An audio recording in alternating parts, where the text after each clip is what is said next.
L'économie encore avec une révolution silencieuse mais qui s'accélère, celle des énergies renouvelables. Le rythme de croissance est effréné selon le dernier rapport et pour la première fois, elles vont dépasser, je vous le disais, le charbon dans les capacités de production électrique déjà installées. Isabelle Saboureau, Laetitia Fouque.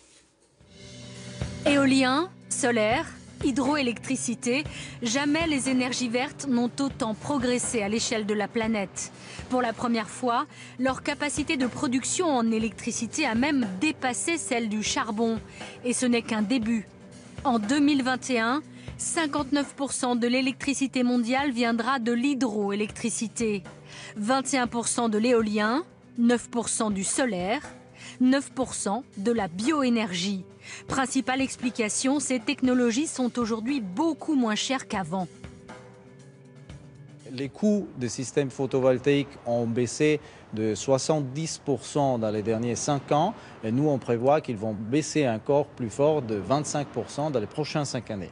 Des énergies renouvelables qui deviennent enfin compétitives et qui se développent à toute vitesse. En 2015, elle produisait 23% de l'électricité mondiale. Ce sera 28% en 2021, près du tiers. La France, elle, se situe en queue de peloton, avec seulement 17% de son électricité d'origine renouvelable. En France, on a un point de blocage majeur, c'est le nucléaire. Et on est dans le déni complet, puisqu'on a tout misé sur une filière, le nucléaire, pour l'électricité, alors que le nucléaire coûte de plus en plus cher. Pourtant, la France a les capacités de faire plus. D'après l'Agence de l'environnement et de la maîtrise de l'énergie, le pays pourrait en 2050 produire 100% de son électricité grâce aux énergies renouvelables.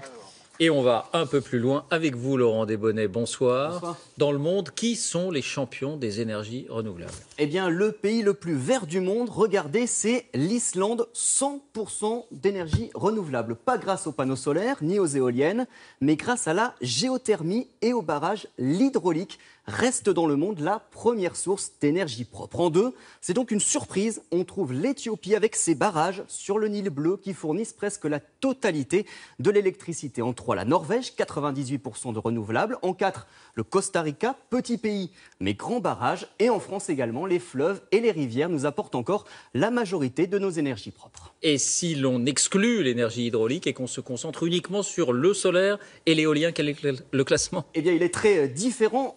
On trouve le Portugal en pointe, un des pays les plus ensoleillés d'Europe. 24% de l'énergie là-bas vient des panneaux solaires et des éoliennes. En deux, la Nouvelle-Zélande avec ses vastes champs d'éoliennes. En trois, l'Espagne qui multiplie les investissements dans le solaire. En quatre, l'Allemagne, 20%. La France est beaucoup plus loin, 14e avec seulement 5% d'électricité d'origine solaire ou éolienne. Merci, Laurent.